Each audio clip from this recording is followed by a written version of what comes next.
Welcome to ASM English channel అండి. ఈరోజు మనం 8th class second lesson grammar ఈ వీడియోలో చూద్దామండి. సో లెసన్ నేమ్ వచ్చేసి ద సునామీ. ఈ లెసన్లో మనకి గ్రామరు ఎంత డీటెయిల్గా ఇచ్చారు, ఏమేం టాపిక్స్ ఇచ్చారో జాగ్రత్తగా చూద్దాం. మనకి first look up the dictionary for words that you are not sure of అని చెప్పేసి కొన్ని వర్డ్స్ అనేవి ఇచ్చి వాటిని డిక్షనరీ రిఫర్ చేసి మీనింగ్స్ని తెలుసుకోమన్నారండి. ఆ వర్డ్స్ వచ్చేసి cheerful, ambitious, brash, brave, careless, heroic, selfless, heartless, humorous.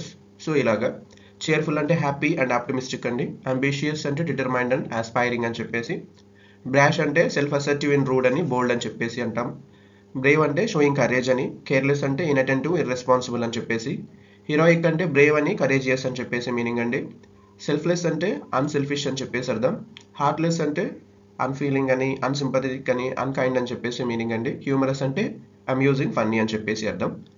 Okay, ఈ మీనింగ్స్ తెలుసుకున్న తర్వాత use words from the list to complete the 3 sentences below అని చెప్పేసి అన్నారండి.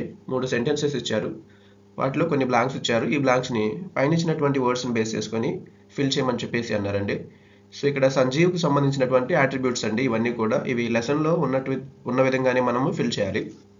ఓకే, ఫస్ట్ వచ్చేసి I don't know if Sanjeev was cheerful or dash అన్నాడు. First ఏమో cheerful, ambitious or brash అని చెప్పేసి అంటాము. రెండోది వచ్చేసి I think that he was very brave, heroic and selfless అని చెప్పేసి ఫిల్ చేస్తాము. థర్డ్ వచ్చేసి Sanjeev was not heartless, careless or humorous అని చెప్పేసి ఫిల్ చేస్తాము. సో ఈ విధంగా పైన ఇచ్చినటువంటి అట్రిబ్యూట్స్ని జాగ్రత్తగా మీనింగ్స్ తెలుసుకొని ఇక్కడ ఇచ్చినటువంటి 3 సెంటెన్సెస్లో బ్లాంక్స్ని ఫిల్ చేయాల్సి ఉంటుంది. ఓకే,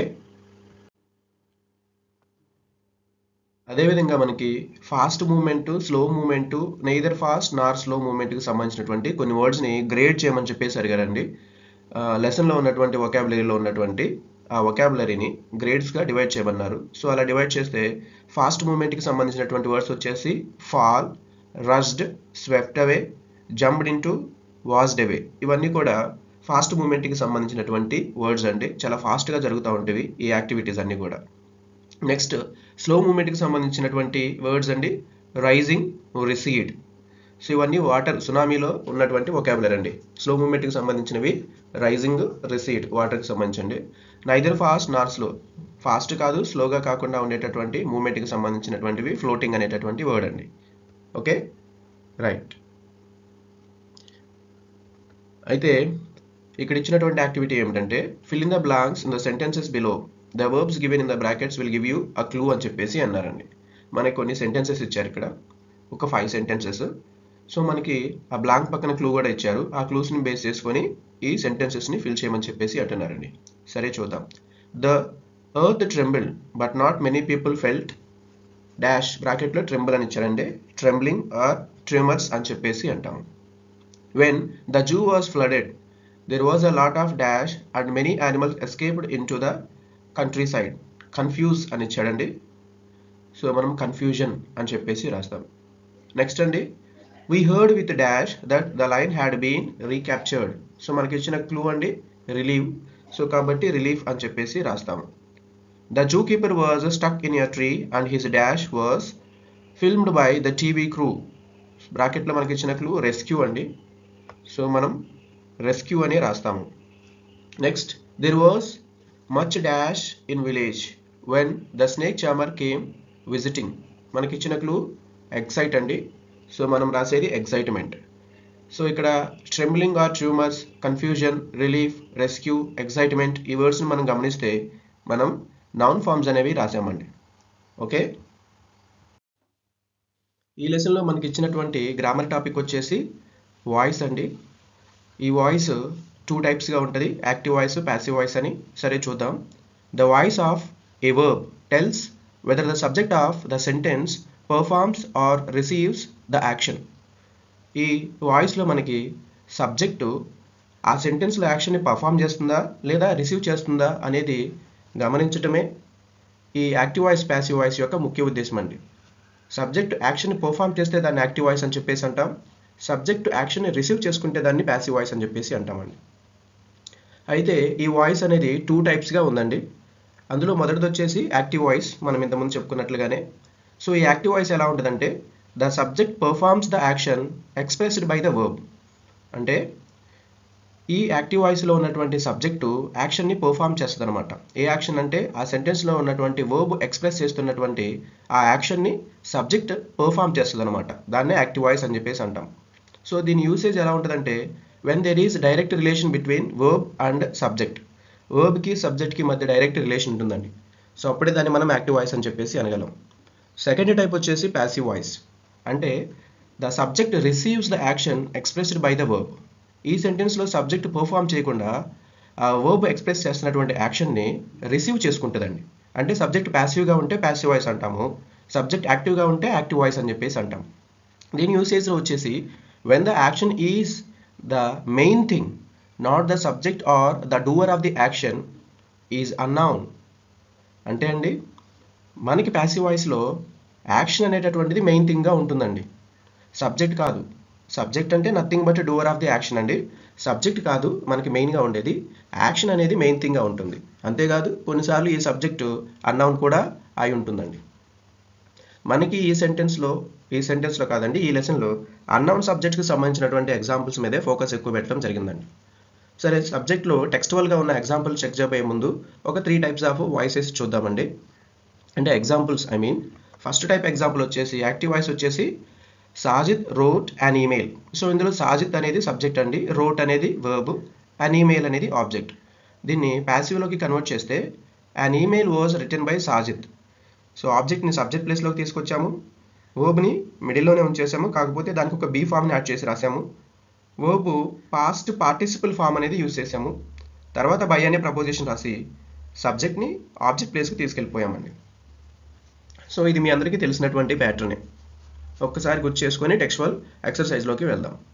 సో రెండవ ఎగ్జాంపుల్ అండి, active voice open the main gate. So ఈ సెంటెన్స్ మీరు జాగ్రత్తగా గమనిస్తే doer of the action is unknown అండి. Okay, so open the main gate. So దీన్ని ప్యాసివ్ వాయిస్లోకి మార్చితే let the main gate be opened. ఇక్కడ లెట్ ఉపయోగించి రాసామండి. So formation of the passive voice వచ్చేసి ఇంపరేటివ్ సెంటెన్స్కి లెట్తో రాస్తామండి. Let plus object plus be plus past participle రాస్తామండి. సో ఇంకొక వన్ మోర్ ఇంట్రెస్టింగ్ ఎగ్జాంపుల్ ఇస్తాను, ఇది కూడా చూసేసి టెక్స్టువల్ గ్రామర్ మనకి ఇంపార్టెంట్ కాబట్టి ఫాస్ట్గా చెప్పేసి టెక్స్టువల్ గ్రామర్కి వెళ్ళిపోదాం. Active voice I remember my mother taking me to the park. ఇది ప్యాసివ్ వాయిస్ అండి. సో దీన్ని యాక్టివ్ వాయిస్లోకి రాస్తే I remember being taken to the park by my mother అని చెప్పేసి రాస్తామండి. ఓకే, సో టెక్స్టువల్గా ఉన్నటువంటి యాక్టివ్ వాయిస్ ప్యాసివ్ వాయిస్ గురించి ఇక్కడ చూద్దామండి. అయితే మనకి ఒక టేబుల్ ఇచ్చేసి దాంట్లో కాలం ఏ కాలం బి అని చెప్పేసి ఇవ్వడం జరిగింది. సో కాలం ఏలో ప్యాసివ్ వాయిస్, కాలం బిలో యాక్టివ్ వాయిస్ అనేది ఇవ్వడం జరిగిందండి. సో ఈ టేబుల్ మనం జాగ్రత్తగా అబ్జర్వ్ చేస్తే కాలం ఏలో ప్యాసివ్ వాయిస్ ఉంది, కాలం బిలో యాక్టివ్ వాయిస్ ఉంది. ముందు యాక్టివ్ వాయిస్ చూసి దానికి ప్యాసివ్ వాయిస్ చూద్దామండి. కాలం బి చూస్తే ద వేవ్స్ స్వెప్ట్ మేఘనా అవే అని చెప్పేసి అన్నారండి. ద వేవ్స్ అనేది సబ్జెక్టు, స్వెప్ట్ అనేటటువంటిది వర్బు, మేఘనా ఆబ్జెక్ట్ అండి. సో ఆబ్జెక్ట్ని సబ్జెక్ట్ ప్లేస్లోకి తీసుకొని వస్తే మేఘనా వాజ్ స్వెప్ట్ అవే అని చెప్పేసి రాస్తామండి. ఇక్కడ వేవ్స్ అనేటటువంటి సబ్జెక్టు అవసరం లేదు, రాయాల్సిన అవసరం లేదండి. ఎందుకంటే ఈ యాక్షన్ చేసేది వేవ్సే. ఓకే, వేరే వాళ్ళు ఎవరు కూడా స్వెప్ట్ అవే చేయలేరు అనమాట. రైట్. సో నెక్స్ట్ అండి, something hit ఆల్మాస్ grand father on the head. So ఇందులో సంథింగ్ అనేది ఇండెఫినెట్ ప్రొనౌన్ అండి. మనకి డెఫినెట్గా ఏంటి అనేది తెలియదు. అలాంటి సందర్భాల్లో కూడా మనము నౌన్ని ఒమిట్ చేస్తాం ఆబ్జెక్ట్ ప్లేస్లో. పై సెంటెన్స్లో కూడా ఆ యాక్షన్ అరెస్ట్ ఎవరు చేస్తారంటే పోలీసే చేస్తారు. సో కాబట్టి పోలీస్ అనేటటువంటి సబ్జెక్ట్ని ఆబ్జెక్ట్ ప్లేస్లో మళ్ళీ రాయాల్సిన అవసరం లేదు, ఆ యాక్షన్ ఎవరు చేస్తారో తెలుసు కాబట్టి. సో అటువంటి కేసెస్లో మనం ఎలాగైతే సబ్జెక్ట్ని ఆబ్జెక్ట్ ప్లేస్లో రాసేటప్పుడు ఒమిట్ చేస్తామో అలాగే ఇక్కడ వేవ్స్ విషయంలో కూడా జరిగింది. అదేవిధంగా సంథింగ్ అంటే ఇండెఫినెట్ అండి, మనకి ఎవరో తెలియని వ్యక్తి గురించి కూడా రాయాల్సిన అవసరం లేదు. సో దీన్ని ప్యాసివ్ వాయిస్లో కన్వర్ట్ చేస్తే Alma's grandfather was hit on the head అనేది ప్యాసివ్ వాయిస్ అవుతుంది. నెక్స్ట్ అండి, third sentence the waves washed away 60 visitors. ఇక్కడ కూడా వేవ్స్ ఏనండి. సో వాజ్డ్ అవే, ఇందాక స్వెప్ట్ అవే అన్నాము, ఇక్కడ వాజ్డ్ అవే అని చెప్పేసి అన్నాము. So right, 60 visitors were washed away అని చెప్పేసి రాస్తాము, వేవ్స్ అనేది ఒమిట్ చేసేస్తాం అనమాట జనరల్గా. నెక్స్ట్ ఫోర్త్ సెంటెన్స్ అండి, people did not find any animal క్యార్కేసెస్.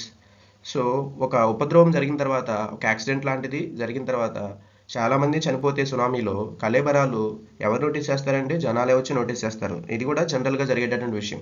Notice చేయడం అనేది కూడా పీపుల్ ద్వారానే జరిగింది. అది పీపుల్ అంటే గవర్నమెంట్ టు పీపుల్ కిందకే వస్తారు, common man government to common ఇద్దరు కూడా పీపుల్ కిందకే వస్తారండి. సో అలాంటి కేసెస్లో కూడా మనము సబ్జెక్ట్ని ఒమిట్ చేయొచ్చు. సో అలా రాస్తే ఎలా ఉంటుందంటే no animal carcasses were found. So ఇక్కడ నాట్ని నోగా రాసామండి. No animal carcasses were found అని చెప్పేసి రాస్తాం. సో ఈ విధంగా ఏజెంట్ని ఒమిట్ చేస్తూ ప్యాసివ్ వాయిస్ని ఎలా రాయాలి అనేటటువంటి ప్రాక్టీస్ మనకి ఇవ్వడం జరిగిందండి. వీటిని చాలా జాగ్రత్తగా నేర్చుకోవాలి. వీటి మీద డిఎస్సిలో క్వశ్చన్స్ లేదా ఇతర కాంపిటేటివ్ ఎగ్జామ్స్లో క్వశ్చన్స్ అనేవి అడగడం జరుగుతూ ఉంటుంది. సో దీనికి సంబంధించినటువంటి ఎక్స్ప్లెనేషన్ పార్ట్ చూడండి ఒకసారి. Compare the sentence in A to the one in B. Who is the doer of the action in every case.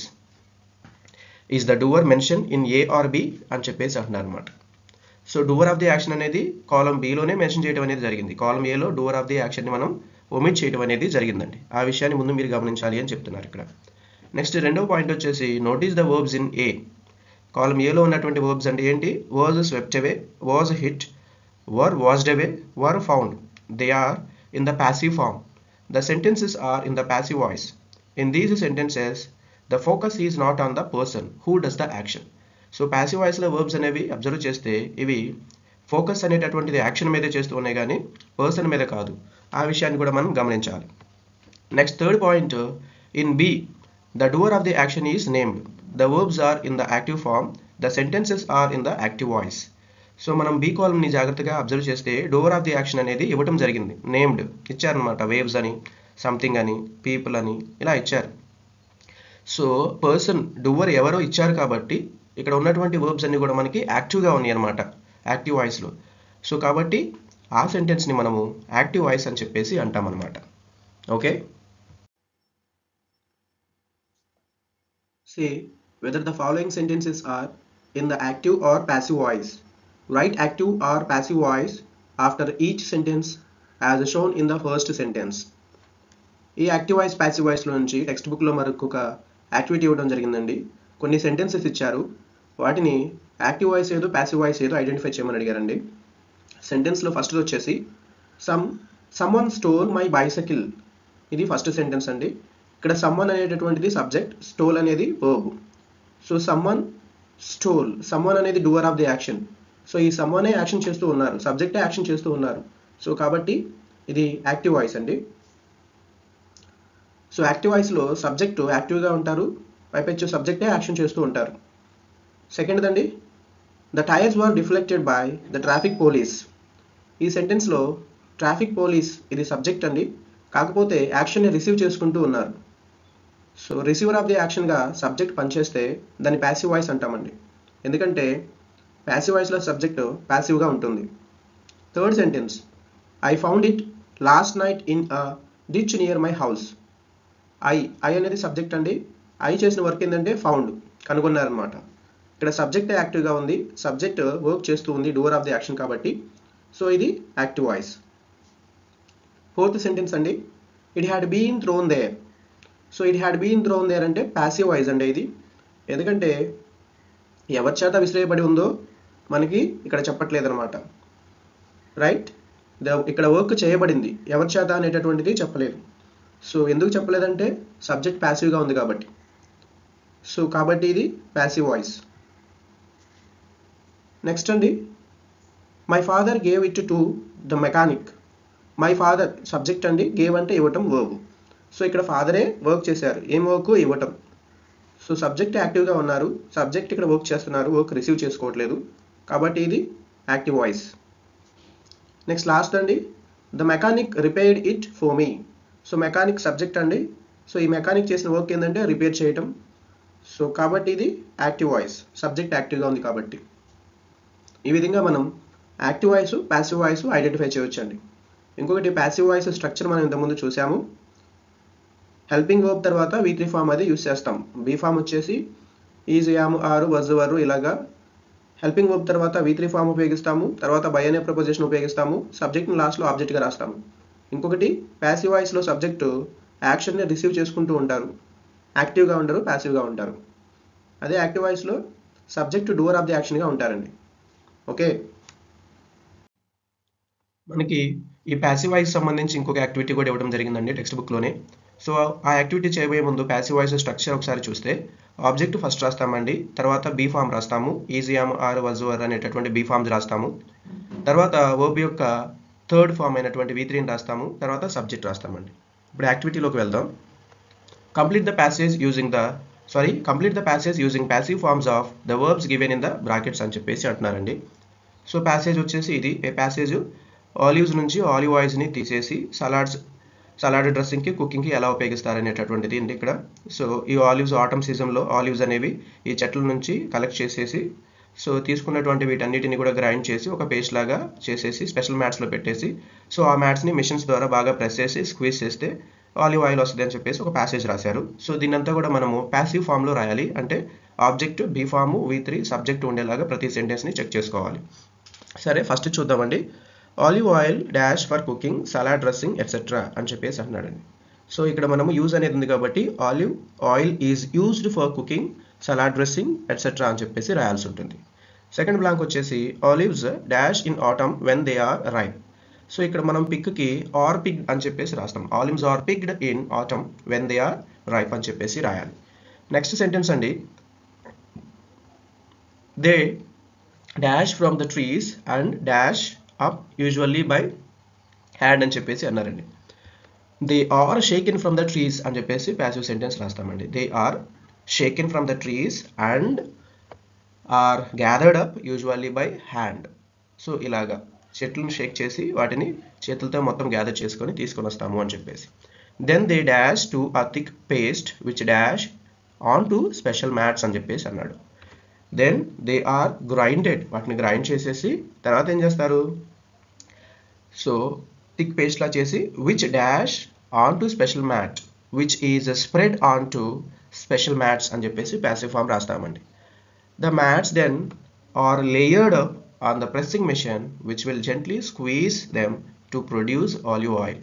So ఇప్పుడు ఆన్సర్స్ రివీల్ చేసే కదండి, మొత్తం ఒకసారి చూస్తే మీకు ప్యాసివ్ ఫామ్లో ఉందో లేదో తెలుస్తుంది. ఒకసారి చదువుతానండి మీకోసం. Olive oil is used for cooking, salad dressing, etc. Olives are picked in autumn when they are ripe. They are shaken from the trees and are gathered up usually by hand. Then they are grinded to a thick paste which is spread onto special mats. The mats then are layered up on the pressing machine which will gently squeeze them to produce olive oil. So ఇలా రాయాల్సి ఉంటుందండి. So ఈ grammar రూల్స్తో పాటుగా, grammar టాపిక్స్తో పాటుగా మనకి writing skills కూడా ప్రతి లెసన్లో ఇవ్వడం జరిగిందండి. సో ఈ లెసన్లో డైరీ ఎంట్రీ గురించి ఇవ్వడం జరిగింది. ఈ డైరీ ఎంట్రీ రూల్స్ అనేవి ఇక్కడ చెప్తానండి. ఈ రైటింగ్ స్కిల్స్ అన్నీ కలిపేసి మళ్ళీ విడిగా నేను వీడియో క్లాసెస్ చేస్తానండి. అయితే ఈ డైరీ ఎంట్రీలో మనం ఫాలో అవ్వాల్సిన రూల్స్ వచ్చేసి, ఫస్ట్ది don't include difficult words, use friendly language that every one can understand and read easily. యూజువల్గా డైరీ అనేది వేరే వాళ్ళు ఎవరో చదవకూడదండి. సో ఎందుకంటే అది పర్సనల్, కానీ మనకి ఎగ్జామినేషన్ పాయింట్ ఆఫ్ వ్యూలో ఎగ్జామినర్ చదివి ఎవాల్యుయేషన్ చేయాలి కాబట్టి ఈ పాయింట్ అనేది రాయడం జరిగింది. ఫ్రెండ్లీ లాంగ్వేజ్ యూస్ చేయాలి, ఈజీగా అండర్స్టాండ్ అయ్యేలాగా ఉండాలి, డిఫికల్ట్ వర్డ్స్ యూస్ చేయకూడదు. Use short sentences to help the reader stick to the page. So short sentences రాయాలండి, లెంతీ సెంటెన్సెస్ అనేవి రాయకూడదు. Write in an informal tone. So మనం ఫార్మల్గా రాయాల్సిన అవసరం లేదండి, ఎందుకంటే పర్సనల్ డైరీస్ అంటారు వీటిని, అందుకనే ఇన్ఫార్మల్ టోన్లో రాసుకోవచ్చు, ఇన్ఫార్మల్ లాంగ్వేజ్ ఉపయోగించేసి. Try to write a creative diary writing to make the topic interesting. So మనం రాసేటటువంటి టాపిక్ కొంచెం ఇంట్రెస్టింగ్గా ఉండేలాగా కొంచెం క్రియేటివిటీ ఉపయోగించి రాయాలండి. అయితే ఈ డైరీ రాసేటప్పుడు use the first person pronouns. So first person pronouns అంటే ఐ, వి, అస్ ఇవ్వండి. సో ఈ ప్రొనౌన్స్ ఉపయోగించే డైరీ ఎంట్రీ రాయకూడదండి. హీ, షీ, ఇట్ అని చెప్పేసి, దే అని చెప్పేసి యూజ్ చేయకూడదు డైరీ ఎంట్రీ, ఎందుకంటే ఎవరికి వాళ్ళు వాళ్ళ పర్సనల్ డీటెయిల్స్ అనేవి రాసుకుంటారు కాబట్టి. Try to right in 100 to 150 words for exams అండి. ఇది ఎగ్జామినేషన్లో మనం రాసేటప్పుడు కనీసం డైరీ ఎంట్రీ అనేది 100 నుంచి 150 వర్డ్స్లో ఉండాలి. Try to cover a broad topic in a short paragraph or text. So ఎంత పెద్ద టాపిక్ అయినా సరే అండి షార్ట్ పారాగ్రాఫ్గా కన్వర్ట్ చేసుకొని రాసుకోవాల్సి ఉంటుందండి. సో అన్నెసరీ థింగ్స్ అనేవి ఏమీ రాయాల్సిన అవసరం లేదు. Don't forget to use correct format. Format అనేది చాలా ఇంపార్టెంట్ అండి. రాయటం అంతా కూడా ఒక స్టెప్ అయితే రాసినంతా కూడా కరెక్ట్ ఫార్మాట్లో ఉండటం అనేది ఒక స్టెప్. ఈ ఫార్మాట్కి కూడా మార్క్స్ అనేవి అలాట్ చేయడం జరిగిందండి. అసలు ఈ డైరీలో ఏమేమి ఉంటాయి అంటే డే అనే పార్ట్, డేట్ అనే పార్ట్, టైం అనే పార్ట్, సాల్యుటేషన్స్ అనే పార్ట్, బాడీ పార్ట్, నేము, సిగ్నేచరు ఇవి ఉంటాయండి. ఈ పార్ట్స్ అన్నీ ఉండి కరెక్ట్ ఫార్మాట్ ఉంటేనే అది డైరీ ఎంట్రీ అవుతుందండి. సో జాగ్రత్తగా అబ్జర్వ్ చేయండి. ఈ డైరీ ఎంట్రీకి సంబంధించినటువంటి ఫార్మాట్ ఒకటి నేను ఇవ్వడం జరిగిందండి. మీరు జాగ్రత్తగా అబ్జర్వ్ చేస్తే diary entry format. So date ఇచ్చాను ఫస్ట్ September 11, 2022 అని చెప్పేసి, తర్వాత డే రాశానండి మండే అని. సో మండేలో M క్యాపిటల్ లెటర్ రాశాను, సెప్టెంబర్లో S క్యాపిటల్ లెటర్ రాశాను, 11 తర్వాత కామా కూడా యూస్ చేశాను. 2022 తర్వాత ఎలాంటి పంచువేషన్ మార్క్ అనేది యూస్ చేయలేదు. టైం కూడా రాస్తామండి 3 PM. ఈ టైం అనేది పిఎంలో ఉండేలాగా చూసుకోవాలండి, AM అనేది రాయకూడదు. సో కరెక్ట్గా ఉండదన్నమాట. నెక్స్ట్ డైరీలో డి క్యాపిటల్ రాశాను, డైరీలో కూడా డి క్యాపిటల్ రాశాను. ఇది సాల్యుటేషన్ అంటాము. తర్వాత కామా యూస్ చేయాలి. సో తర్వాత మనం రాసే విషయాలన్నీ కూడా ఫస్ట్ పర్సన్ ప్రొనౌన్ ఉపయోగించేసి బాడీ మొత్తం రాస్తాము. సో మళ్ళీ లెఫ్ట్ సైడ్ ఏం చేస్తామంటే నేమ్ అనేది రాసేసి కింద సిగ్నేచర్ అనేది పెడతామండి ఎగ్జామ్స్ కోసం కాబట్టి. ఇది ఎగ్జామినేషన్ ఫార్మాట్ అనమాట. సో అలైన్మెంట్ మొత్తం కూడా లెఫ్ట్ సైడ్ రాశాను, రైట్ సైడ్ ఏం రాయలేదండి. అది జాగ్రత్తగా గమనించాలి. Okay, thank you.